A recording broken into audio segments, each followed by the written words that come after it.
बिस्मिल्लाहिर्रहमानिर्रहीम। अस्सलाम वालेकुम। ये जी मैं बना रही थी गोभी गोश्त। आप लोग इसकी रेसिपी देखें और मैं इसके साथ मेरे दिल में एक बात थी तो मैंने सोचा आप लोगों के साथ उसको डिस्कस किया जाए, शेयर किया जाए। तो आप लोग मुझे कमेंट ज़रूर कीजिएगा, जितने भी लोग देखें। अभी मेरे चैनल पे इतने व्यूज़ तो नहीं है, लेकिन फिर भी जितने भी लोग देखें आप लोग कमेंट ज़रूर कीजिएगा। तो मैं बहुत प्यारी बात आप लोगों के साथ शेयर करने वाली हूँ। देखिए, हम लोग अपने बच्चों को ना बचपन से ही बताते हैं कि अल्लाह ताला एक है और अल्लाह ताला की इबादत करनी है। अल्लाह ताला ने हमें पैदा किया है। बेशक हम पर फ़र्ज़ है मुसलमान होते हुए कि हमने सबसे पहले अपने बच्चों को ये क्लियर करना होता है कि हम मुसलमान हैं और हम सिर्फ अल्लाह पाक के मानने वाले हैं, उनका कोई शरीक नहीं।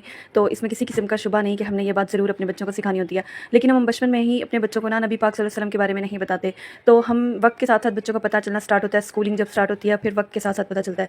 जबकि मुझे लगता है जैसे ही हम अल्लाह ताला के बारे में बता रहे होते हैं, हमें अपने बच्चों को नबी पाक सल्लल्लाहु अलैहि वसल्लम की बेपनाह मोहब्बत उनके दिल में डालनी चाहिए। हमें बताना चाहिए कि वो हमें अपनी जान माल औलाद से ज़्यादा अजीज़ हैं और हमें छोटी छोटी सुन्नतों से अमल करवा के ही उनको रियलाइज़ करवाना चाहिए। हमें उन्हें बताना चाहिए कि जब आप अपने शूज़ पहनो तो पहले राइट पहनना है और जब आपने शूज़ उतारने हैं तो पहले लेफ्ट वाला उतारना है। इसी तरह आप ड्रेसेस के मामले में बताएंगे कि पहले राइट वाली बाजू पहने फिर लेफ्ट उतारें, और पानी पिएँ तो बिस्मिल्लाह पढ़ के पिएँ, बैठ कर पिएँ, 3 सांस में पिएँ। मतलब ये छोटी छोटी ज़िंदगी की जो हम लोग काम कर रहे होते हैं अपनी ज़िंदगी में, वो वाली सारी सुन्नतें हमें अपने बच्चों को बतानी चाहिए। इससे उनको रियलाइज़ होगा कि ये नबी पाक सल्लल्लाहु अलैहि वसल्लम ऐसे करते थे, हमने भी सेम टू सेम ऐसे करना है। तो जब हम उनकी सुन्नत पे अमल करना स्टार्ट करवाएंगे, बचपन में छोटी छोटी चीज़ें करेंगे और फिर जैसे बढ़ते जाएंगे तो वो ज़ाहिरी बात है चीज़ें मतलब बड़ी बड़ी सुन्नतों पर भी अमल करना शुरू हो जाएंगे। और जब हम नबी पाक सल्लल्लाहु अलैहि वसल्लम की मोहब्बत बचपन से ही डालेंगे और हमारे बचपन से ही जो चीज़ हमारे माइंड में होती है वो हमारी लाइफ टाइम तक के लिए होती है, तो इससे यह है कि हमारे प्यारे नबी सल्लल्लाहु अलैहि वसल्लम से जो मोहब्बत करने का हक होता है वो चाहे हम अदा नहीं कर सकते होते, हम लोग बंदा नाचीज़ हैं, लेकिन इससे यह है कि हम अपने बच्चों के दिल में बेपनाह मोहब्बत उनकी डाल सकते हैं। और नो डाउट कि हमें अपनी जान माल औलाद से ज़्यादा अल्लाह ताला प्यारे नबी सल्लल्लाहु अलैहि वसल्लम अजीज़ हैं। तो इससे हमें कहना नहीं पड़ेगा अपने बच्चों को, और कल को हमें शिकायत नहीं करनी पड़ेगी